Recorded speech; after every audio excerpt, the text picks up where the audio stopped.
So if you're just joining us or just tuning in for the first time, the series we're in, To the Ends of the Earth, is all about following the story of how the message of Jesus went out from Jerusalem to the ends of the earth.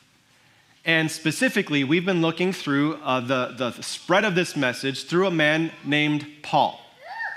And we're in Acts chapter 14 today, as we're going to look at his story continue as he goes from place to place to share this good news of Jesus. But I want to pause for a moment, because if you're reading through this book of the Bible, the book of Acts, something you're going to see today is something that you've seen happen already a few times in this book.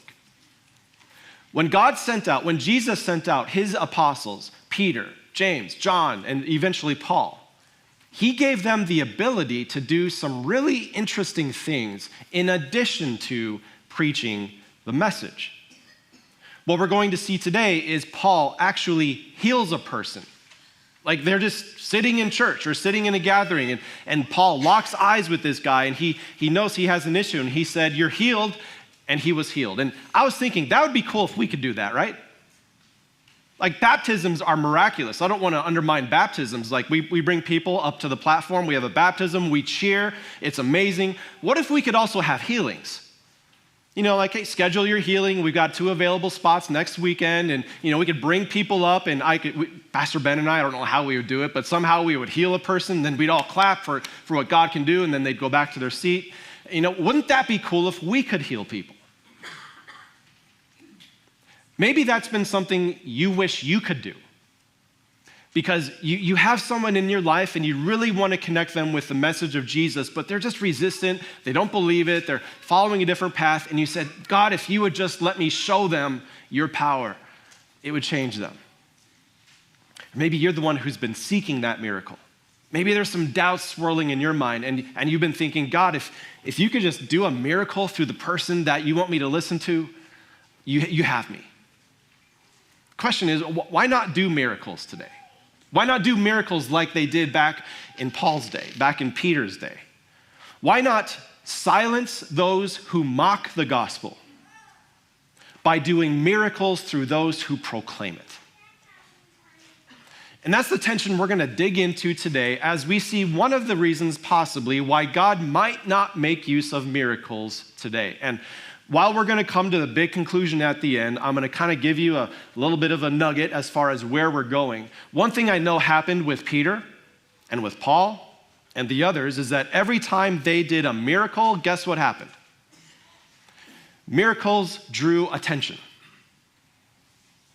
Guess what would happen if we put on our website and word got out that North Cross is the miracle church? If you come here with a disease, with cancer, with something you were even born with, you can be healed here. Guess what would happen? It would draw attention. People would want to come and see. The only question that you and I would have to wrestle with is, what is their attention being drawn to? Is it the message or the messenger? And here's one thing that we see from the New Testament. God draws attention to his messengers in order to draw attention to his message. If it's just for the sake of highlighting Peter or highlighting Paul, that does no good for God's kingdom. But if it can also highlight and draw attention to their message, that's what God is after. And what we're going to see today is that when Paul performed a miracle, the attention did not go to his message, but rather the attention went to the messenger. And one thing I want to have you kind of think about by the end, like here's one of the goals of the message. How might God draw attention to you? And what will you do with it if and when that day comes? So we're in Acts chapter 14.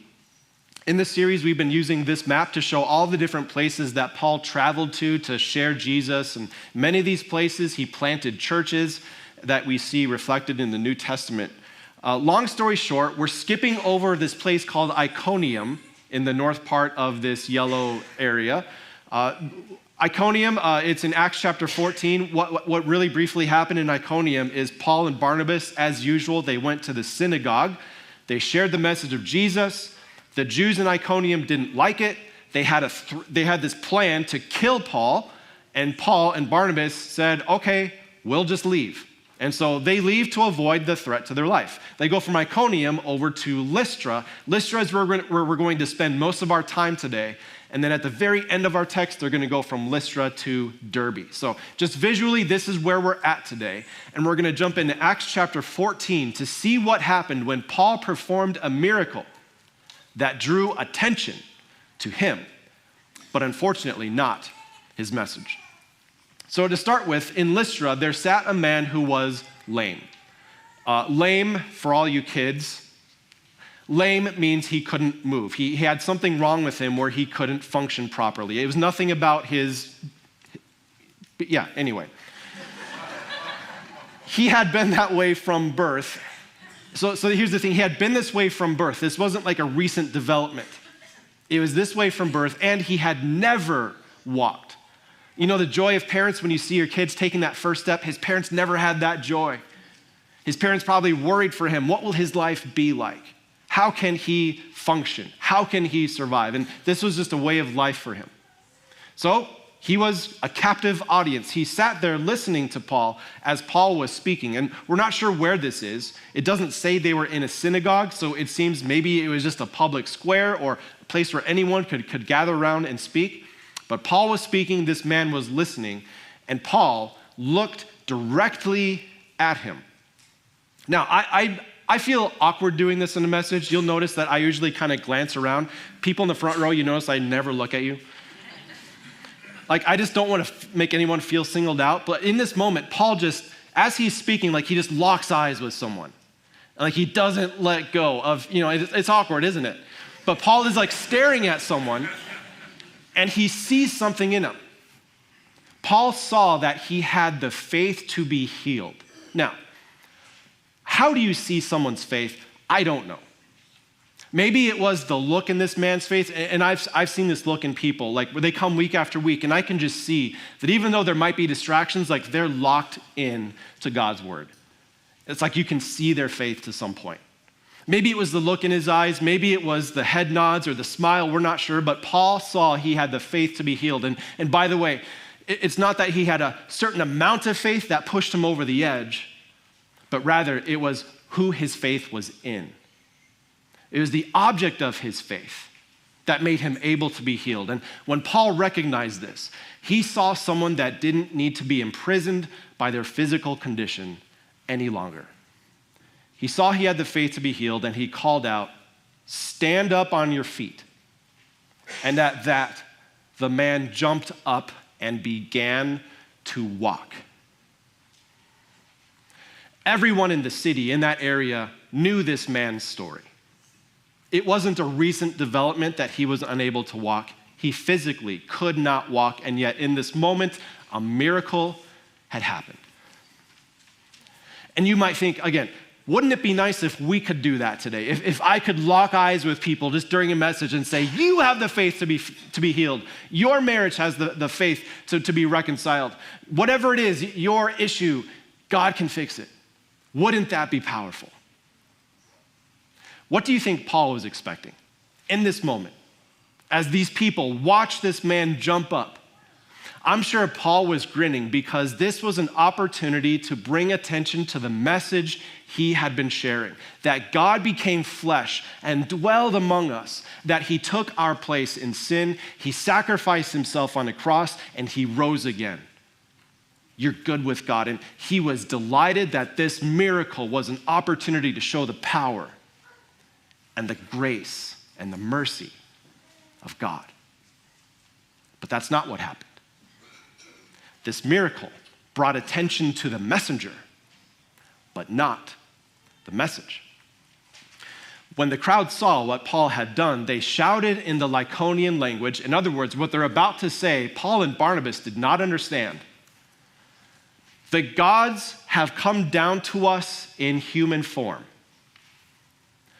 Barnabas, they called Zeus, and Paul, they called Hermes because he was the chief speaker. And I'm sure Barnabas never let him hear the end of this. Zeus, the chief god, also known as Jupiter. Hermes, the messenger boy. I'm sure Barnabas never let this down, but in the moment, this was not a funny thing. This was not something to joke about because people were drawn toward the messenger to the point where they could not see or hear the message. Now, Paul and Barnabas, they didn't really understand what was going on because this was not in their language, but pretty soon it became clear what was happening.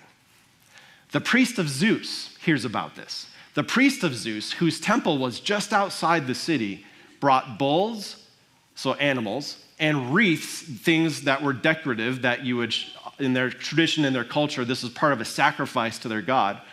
He brought them to the city gates because he, the priest of Zeus, and the crowd wanted to offer sacrifices to them. And you might think that's a little extreme, but one interesting piece of information is that centuries before this, an old legend in Lystra was that Zeus and Hermes had taken human form and had visited their city before. The only thing was nobody recognized them except for some old couple. And by the time this old couple had recognized it, Zeus and Hermes, they were done with that town. They brought famine, they brought plague, and it was just horrible because this city didn't recognize the gods when they came. That was their tradition. And so they said, we're not going to mess this up again. They saw Paul and Barnabas. They heard this message. They saw what Paul could do, and they said, this is it. They came back. This is Zeus. This is Hermes. Let's bring sacrifices to them. Let's champion them as our gods. So, what do you think Paul and Barnabas did? What would you do if people approached you and acclaimed you as their God? Well, here's what they did. When the apostles Barnabas and Paul heard of this, they tore their clothes, a sign of outrage and of just something is wrong. And they rushed out into the crowd shouting, friends, why are you doing this? We too are only human, like you. We too must eat and sleep. We too get tired and hungry.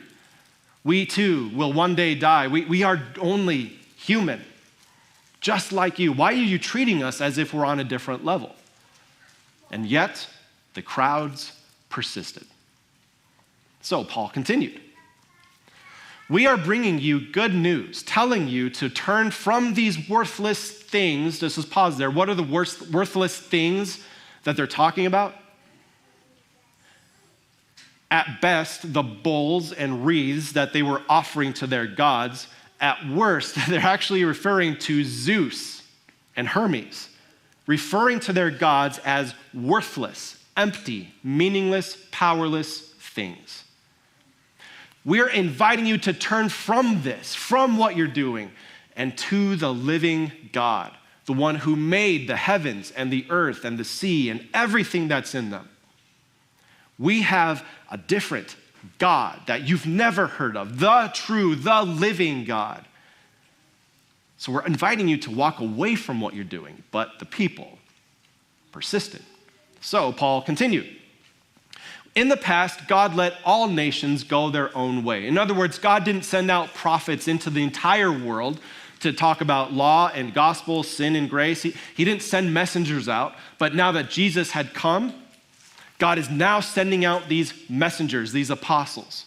In the past, he let nations all go their own way, yet even then, he has not left himself without testimony, evidence of his presence. He has shown kindness by giving you rain from heaven and crops in their seasons. He provides you with plenty of food, and he fills your hearts with joy. In other words, your creator, your provider is God in heaven, not us. We are only human, just like you. And yet, even with all these words, next verse. Even with all these words, and they didn't even get into Abraham and Moses and David and all these Old Testament prophecies, even just with a rational argument, they had difficulty keeping the crowd from sacrificing to them. They performed a miracle.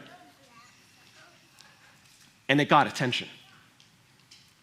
Unfortunately, this miracle drew attention to the messengers, and it left people blind to the message that they stood for. And so I'll put it this way, maybe there's distraction and contradiction.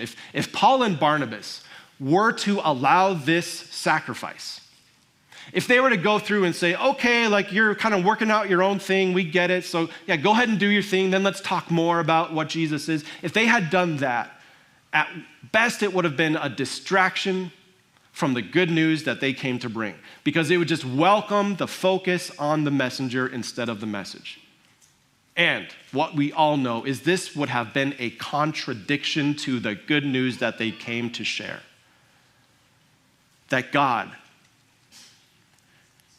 actually did come to earth, not to demand sacrifice, but to bring it. And so for Paul and Barnabas to welcome this worship would have been a distraction and much worse, a contradiction of everything they came to share. So the takeaway I get from Paul and Barnabas is something that you and I need to apply in our own world today also. Number 2, refuse any worship that is not directed toward God.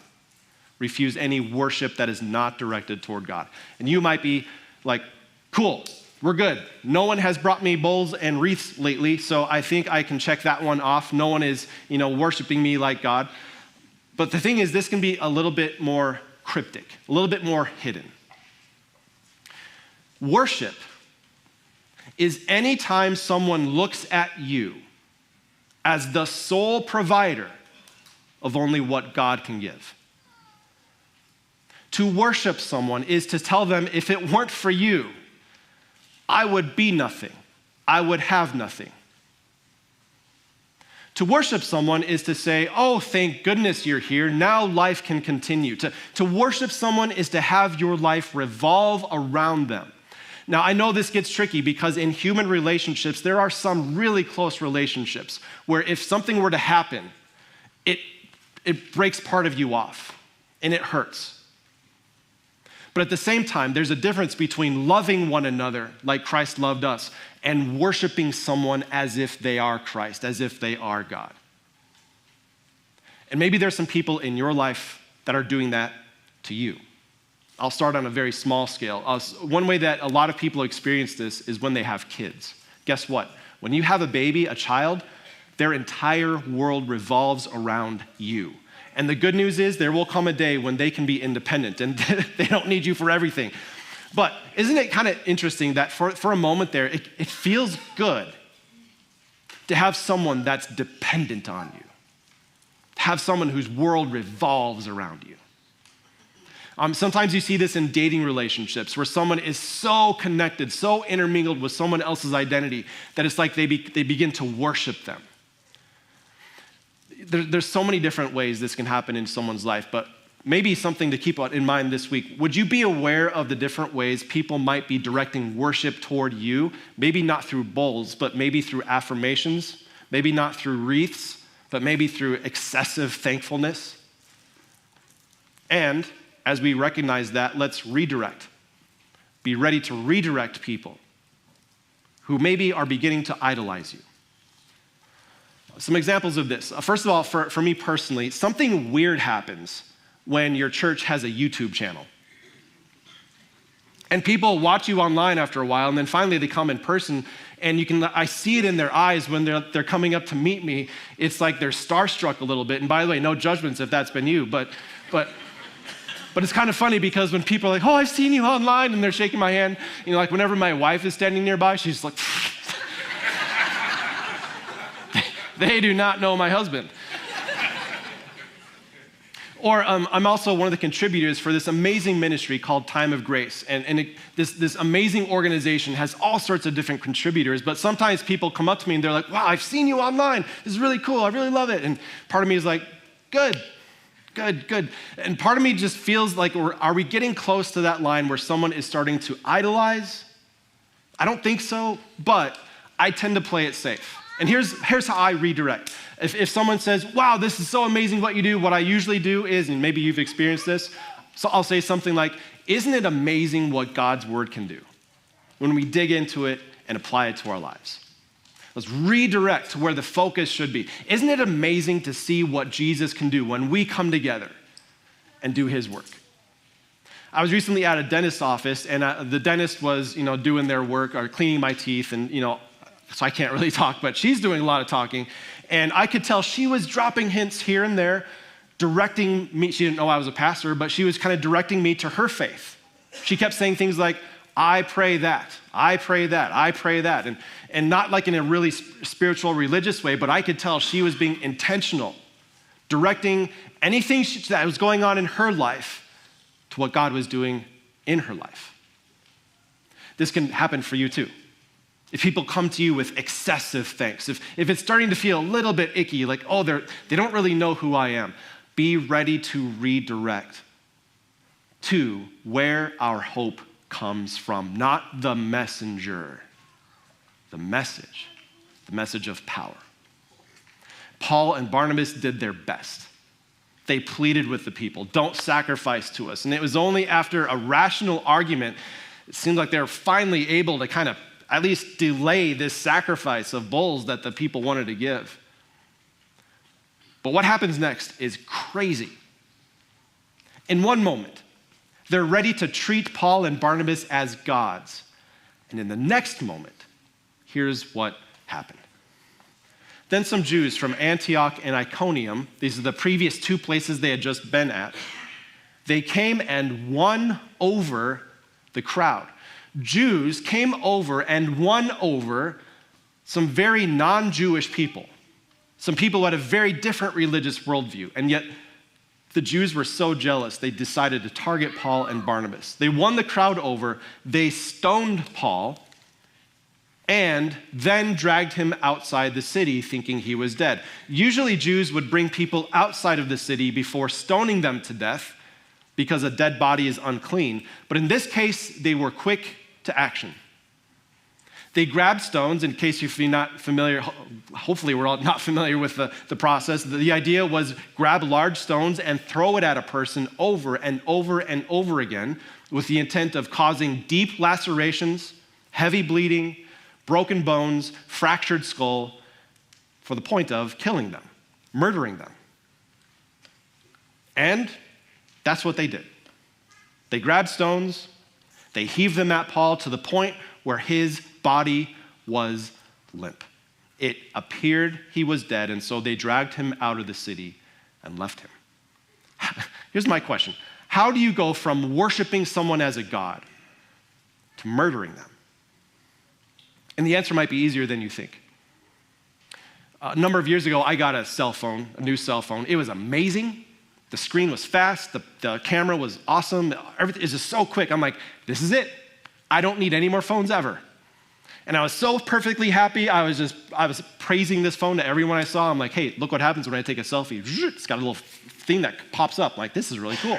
And I was praising this phone. In spiritual terms, I was kind of worshiping it, making more a deal about it than I should. Long story short, that phone kind of got corrupted. It got messed up. So I tossed it in the pile of previous phones, and I bought a new one. And now that phone is somewhere in my son's pocket. It's kind of his backup phone that we're currently using as a first phone. I don't really care what happens to it. But long story short, the thing that I had once worshiped became obsolete. The thing I had once praised is now out of date. And so I tossed it aside, I threw it away, and now I have something new. And the very same thing happened to Paul and Barnabas. For a moment, they were worshiped until it became clear that what they could offer was not what the people wanted. They were thrown away, and they went back to their ways. Sometimes the person you worship, you end up throwing away when they don't do what you want or when they don't provide what you need. Sometimes the one you praise is the one you end up crucifying.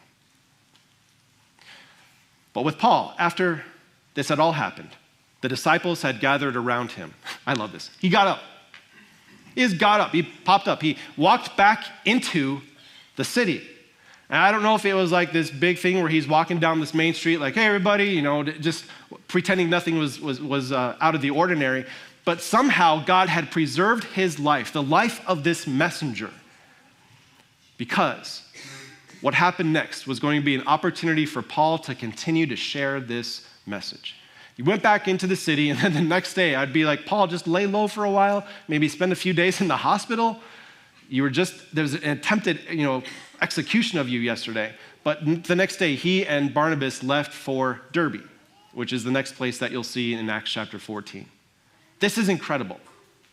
Paul did this miracle thinking, hey, this will bring attention to the messenger so that he can bring attention to the message, but that's not what happened.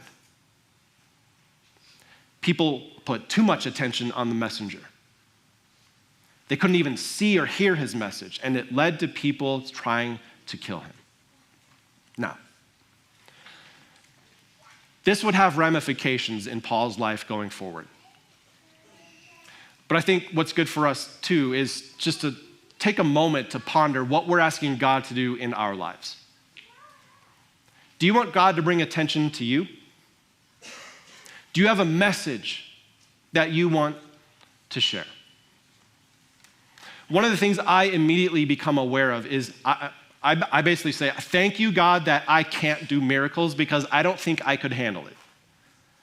I don't think I could handle the attention being on me, because if I could do miracles and do things like that, what I know would happen is I would allow the attention to be on me to the point where I would push the message off to the side, see what I can do, instead of see what God has done.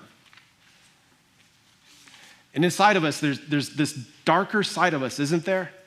Maybe you don't want a city to bring bulls to you, to sacrifice them to you, but doesn't it feel nice when someone's world revolves around you? And when someone does begin to thank you, maybe more than what you deserve, do you sometimes allow that to happen? Do you bring it in? And do you say, yeah, I am a big deal? Have you ever for a moment allowed that attention to come so much to the messenger that you forgot the God who made you who you are? We all have to admit we are but unworthy messengers. If God would show power through us, through me, I know the temptation is to make it all about me. And there are many ways in your lives where people might worship you, but here's the thing. God wants his message to go out. He has sent it out through messengers. He does things to bring attention to them because the message is so important. But sometimes the attention can come to us. And so we need to redirect people to the message. And what is the message? Here's the cool part. The message is eerily similar to what those people in the city were looking for. The people in the area of Laodicea, they had heard legends of God becoming a human form and coming to inspect things and see how things are. And long story short, what I know is that what they were expecting, the superstition that they were looking for, was something that was a reality in Bethlehem. God did become human, not just taking the temporary physical appearance on the outside, but God actually was born as a human in this world. But this messenger from God did not come in a way that was expected, not as a king and not full of glory, but as a poor baby born to a poor couple. And the idea of what God would do through this child was not that he would come and demand sacrifice from the world around him and not demand attention over who was present, but rather this messenger of God would come to serve and ultimately to lay down his life as the sacrifice for the world. What the people wanted in Laodicea was just a small glimpse of the reality that would be born in Bethlehem. That God brought a messenger in a very unexpected way, and he brought an attention to him in a very unexpected way, all to the point where this messenger gave his life on a cross, lifted up for the world to see, and then 3 days later, rose again to prove that the sacrifice for the world was good. This is unexpected.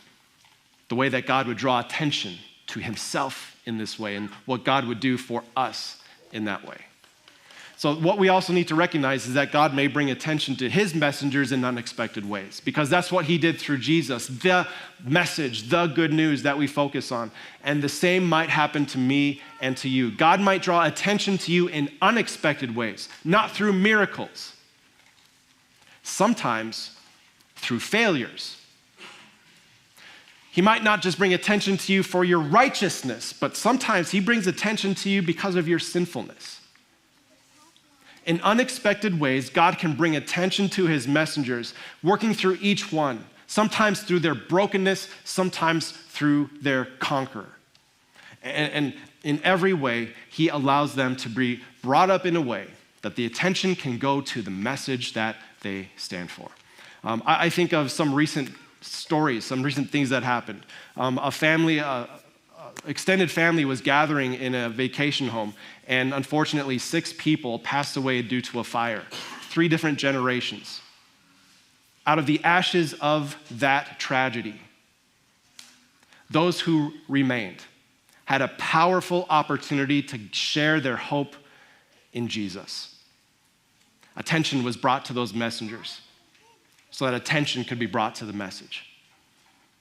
I think of this in ways in my life where sometimes I put all my focus and energy in some area, and God says, thank you for being faithful. I'm going to bless you from an area you didn't even expect. Sometimes God brings attention to his messengers in unexpected ways. So don't just ask him to do the miracles, but say, God, would you work in whatever way you need to let your message come through me? And that message, that truth, is something that guided Paul throughout the rest of his life. He would forever remember the day he almost died because people tried to kill him. What did they kill him over? He had performed a miracle and brought attention to the messenger.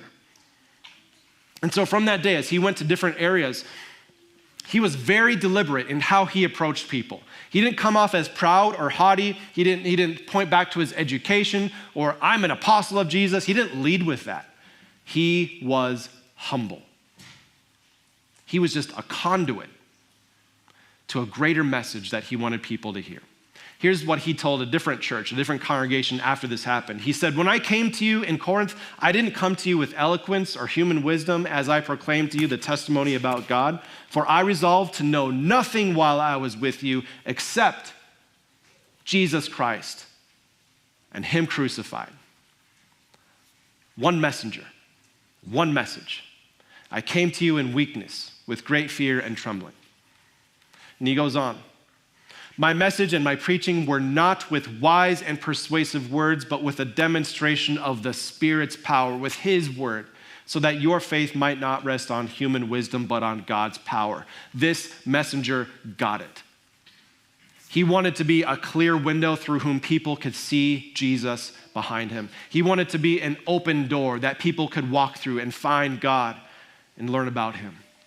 And what he realized is it wasn't about the power of his miracles that drew people's attention.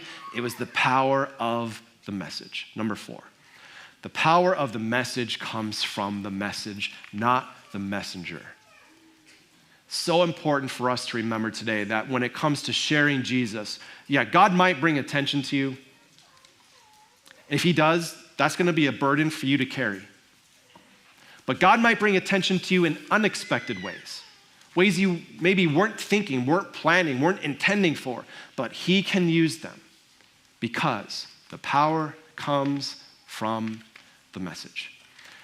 So as you put this into practice this week, it's good for us to remember that sometimes God will bring attention to his messengers because he wants to bring attention to the message.